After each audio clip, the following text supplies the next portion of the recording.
Mais ce qui est sans précédent également, c'est les déclarations du chef de la police lui-même.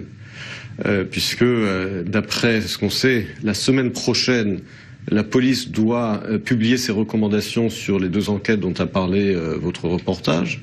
À la suite de cela, le procureur général devra se prononcer si oui ou non il pense qu'il faut mettre le Premier ministre en examen.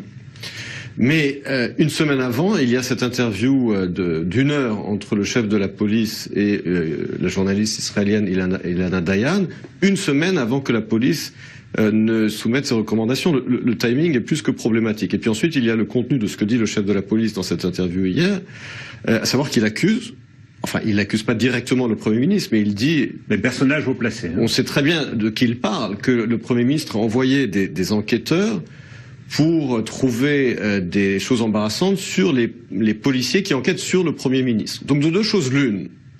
Soit le chef de la police dit la vérité, et c'est très grave, c'est l'équivalent du Watergate aux États-Unis à l'époque de Nixon. Soit il raconte des histoires, et c'est très grave également. C'est-à-dire que soit le chef de la police ment, soit Netanyahou ment. Dans les 2 cas, c'est très grave. Et je pense qu'il faut une enquête indépendante qui ne sera pas menée par la police, mais par le Shabak, les services de sécurité. Il faut absolument faire la lumière sur cette situation, puisque comme je l'ai dit, dans les 2 cas de figure, c'est grave. Donc la réaction de Benjamin Netanyahou la nuit dernière sur sa page Facebook avec le choix... Elle est excessive, et je pense qu'il n'aurait pas dû s'en prendre directement au chef de la police.